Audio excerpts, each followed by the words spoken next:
All right, welcome to another episode of After Work Drinks. Thanks for joining me, guys. We've got our mojitos ready. Bravo. Mel and Passion fruit twist, not CEO. sure. What was that? It's just making a complaint about the passion fruit twist. But, So hard to please It's these fine, phrases. it's fine. I'll get used to it. Welcome to the sofa, Mel Arrow, CEO of McCann. Thanks for coming back. Thanks for having me back. And David Wigglesworth, ECD and creative partner at Channel 4. Thanks, guys. Thanks. So today we're going to talk about keeping advertising weird, which feels like a most excellent topic. What do you mean by weird? That's a good question. Let's start there. Okay, Just to sort of define the terms. full summary of Yeah. the episode, please, Mel. I think it is about remembering that our industry is a people industry. We are people coming up with ideas in order to get other people's attention and motivate them into action. And all people are weirdos at the core. Like, people have weird passions, weird things they're into, little weird elements to their personality. And I think it's kind of about keeping advertising weird is about allowing some cultural freedom within our workspaces and agencies to allow some of that weirdness out, to explore weird insights about people and come up with weird ideas, and then use it as a strategy for gaining cut through and attention in the communications that we make. But it used to have negative connotations, didn't it? Like, if you were called weird in the school playground, it wasn't a very nice thing to be. That's true. Are we trying to redefine weird as cool? Never. Absolutely never. We can't. Weirdo should never be cool. I think the thing that makes weird amazing to me is that it is the opposite of cool. Anyone that's trying to be cool, I don't know, there's false pretenses, there's like you're presenting yourself in a certain way, whereas true, like someone that's a true weirdo in my head, they just unashamedly are themselves. So someone might be obsessed with trees and you don't care that people think that's weird, Johnny. Or like that's what makes weird beautiful. Weirdness is a freedom. It's an unguardedness. It's a bit of your like truth coming out. Okay, so let's apply that to the advertising industry. How do you both encourage weirdisms to come out? Because you probably have to create more of a safe environment or non-judgmental environment so that people can come with ideas or strategies that are a little bit weird. The more I say weird, the weirder it sounds. So let's going to say weird a lot. Say weird a lot. I get like something I struggle with. So even the word weird, something I hate personally is when people are trying to be weird. Like, I've been lucky enough to make some silly commercials and some strange campaigns. But I think something that I always find hard is when teams try to begin with weird versus, like, I don't know, the weirdest work that I've ever been a part of. It's always been the most straightforward, like, you can't argue with this insight or everyone can relate to that. And then it's creating a safe enough space around that, like, irrefutable insight that you can then feel free enough to go, what's the strangest, most interesting, most surprising way we can bring it to life? And so that's something, I mean, like, for teams, it's, you're not trying to be weird from the start, just be yourself. Look for really kind of strong, okay, I really get that, I can write off this line, or this idea just speaks to the core of whatever the brief is. When you have that kind of foundation, then you can, hopefully you're in a place and you're surrounded by people that allow you to kind of bring it to life in the weirdest way. That's the kind of rug pull for me where you're going, okay, how can we all just really focus on what's the truest, cleanest, like most objectively right thing for this brief? And then have we created an environment where we've got a space where characters feel like you can sit in a room and you can say something completely ludicrous and you're not going to get laughed out. We're going to all high-five each other and then agree that was a terrible idea, but you're okay with that? Or we're going to go, we couldn't possibly do that, but should we? You want to create that kind of space where people feel free and comfortable to come up with those strange ideas off the back of something that's completely true. You are at Channel 4, where you guys can decide what the right work is. You don't have clients as such, is that right? It is and it isn't. You have stakeholders, not clients. I think the benefit we have at Channel 4 is kind of creatives and clients per se are all in the same building together and your end goal is all the same. Like, we all love Channel 4. We all want Channel 4 to succeed. We all want to do the most interesting things we can by the brand for Channel 4. So everyone kind of has different roles, but you're all kicking in the right direction is the benefit we have. Because I guess what I was going to ask Mel, leading on from that, is do clients like weird? I think clients like weird when it gives them a commercial advantage, when there's a reason for it. I think it comes back to like weird isn't always the input, but it could be a very strategic output. Like if it gives a brand a way to kind of cut through, to stand out, to give their message extra volume, extra shareability. Like, yes, that's when clients like weird, and when it's kind of authentic to them. Like we have brands that we work with that should never go anywhere near weird. Like Nurofen, for instance, is all about empathy and understanding. It would be very weird if they suddenly turned up in a very weird and kind of zany way. So weird isn't always the answer, but it is a very good tactic for brands where it fits and it's authentic to them to cut through and stand out. My trick with kind of selling weird to clients is to do it really, really seriously. I think there's like that really important juxtaposition between this is the right strategy, this is the right insight. Now, in order to make that kind of stand out in the category, to get people to care about it, a weird answer is the way that you should do it. And actually, the more weird, the more serious you need to be in terms of like the rigor and the seriousness with which you present it. Give me an example or a few examples of the weirdest strategies or creative work that you've either seen produced or just loved. I do find myself drawn to the weird, and my favorite ads are like weird ones, I would say. It's like Skittles, people turning into Skittles, like Old Spice. Tango. Tango. So Tango's so good. I I think ones that I've been part of are like Xbox cheeky controller.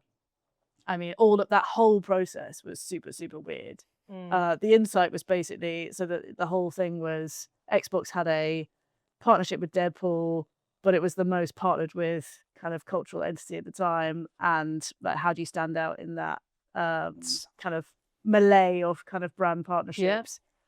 The strategist, actually, shout out to Alex Passingham, made the whole kind of brief about like the biggest asset in Deadpool is Deadpool's ass. So that naturally turned into a controller shaped like Deadpool's butt. But then the weirdness didn't stop because we had loads of conversations about the squishiness of the controller and the material that we needed to use in order to make it feel like a proper butt. But then actually like the controller heated up with certain squishy like materials in anyway, that it got more and more weird. But what I a love joy.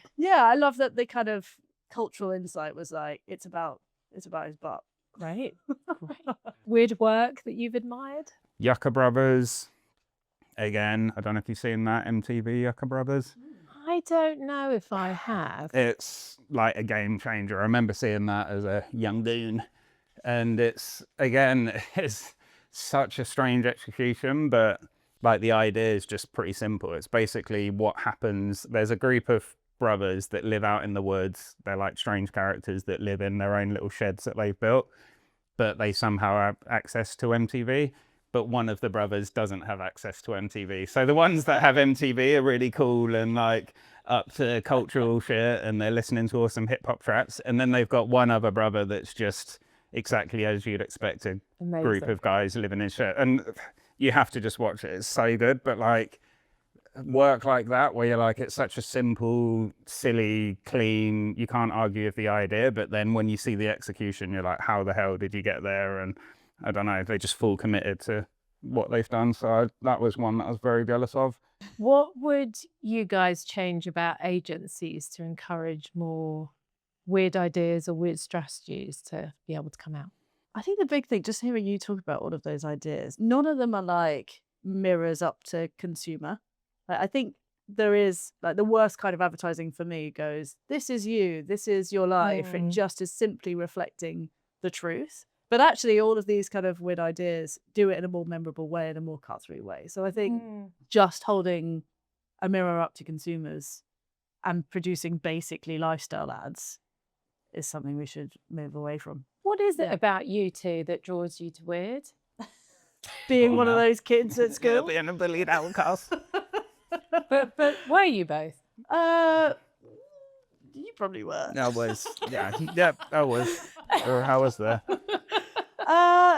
No, I had like sort of slightly weird interests and passions and music taste and things like that, but like I was never really like an outcast. All right, cool kid. All right, cool kid. Captain of the Rounders I feel came like over I'm here. Should I just ask you, David? Yeah, I feel like it's baked into my DNA. I think name just was already, I'm at a disadvantage. You're outed by that, so your name at school was already you're odd. My parents were like super Mormon, so we were in a religious home growing up, but grew up in a rotten council estate in Southcote where your parents being like Mormons is not cool. So you had this like, my life was just full of these like, you're constantly an outsider somewhere, but then I didn't really like religion, didn't see myself as a super zealous religious person. So I'm kind of an outsider at church because you're not a diligent religious boy.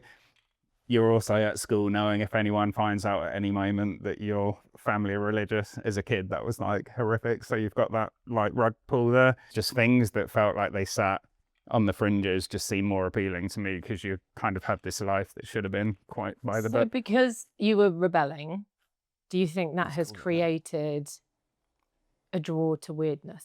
I get joy out of going against the grain, I guess you could say. Yeah. It feels that feels like home to me. If I'm ever just going down the canal path and there's no friction, it makes me feel uneasy. Whereas the second you're going off piste and you're doing something that you don't know where you're going to end up or you don't know what the result's going to be, that feels like a place that I enjoy much more.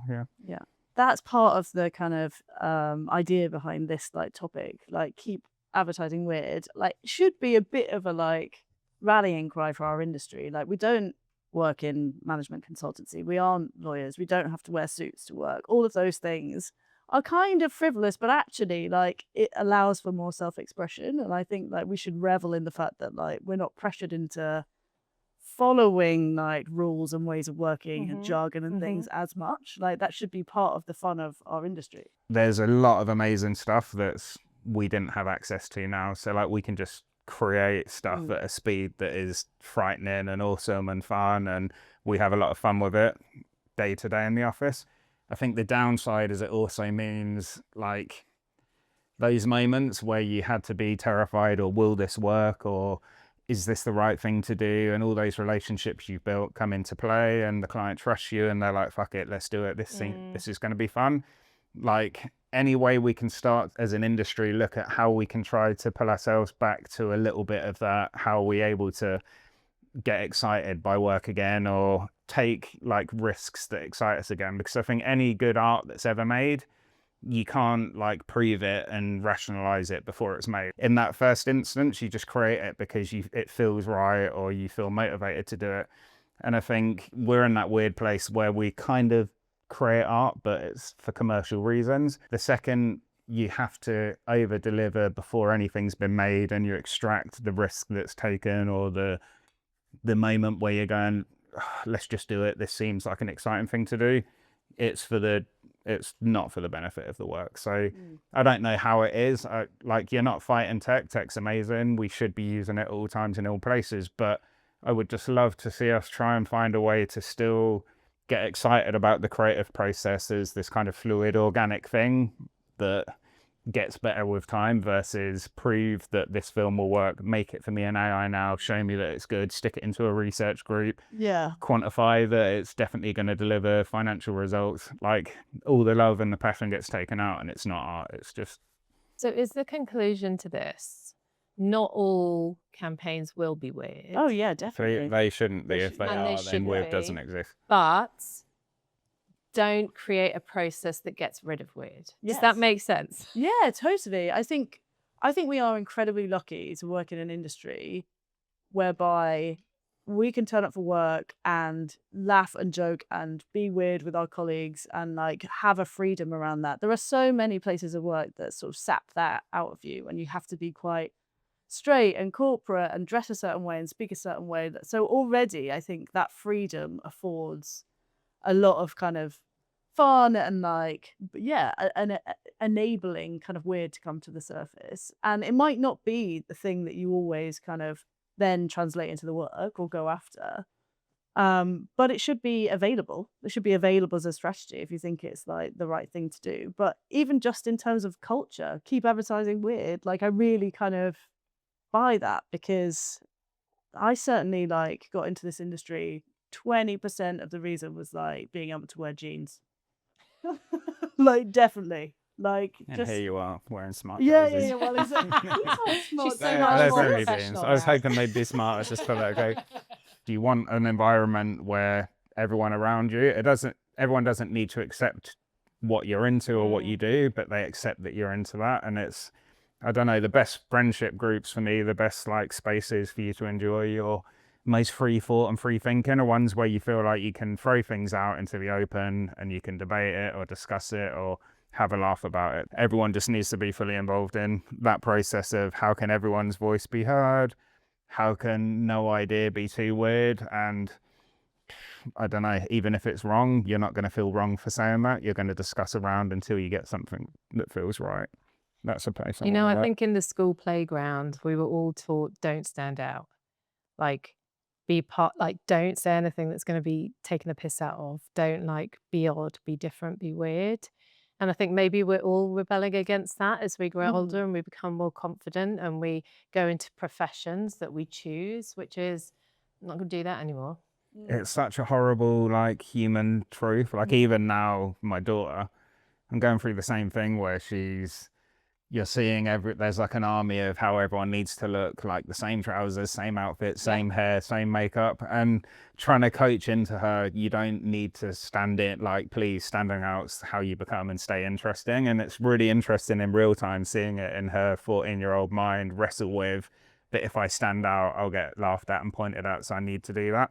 I remember seeing her going from wearing like massive baggy smiley face jeans and Nirvana t-shirts and check shirts to, and I hadn't forced it on her, she'd chosen these things. And then all of a sudden, like, you hit that point in life where everyone needs to kind of fit in and be the same way, because just standing out's the most abhorrent, terrifying, scary thing you can ever do. So it's kind of same with the industry. How can we just guarantee we don't do that to our creative departments, to our agencies at large? You don't want an environment where everyone's got slick back hair and ponytails and the same Nike Tech fleeces. It's like, how can you just encourage, I don't know, the benefit that comes from when you go, you know what, I want to wear this and I want to say this and that's how I want to be, and that's okay. Yeah, freedom.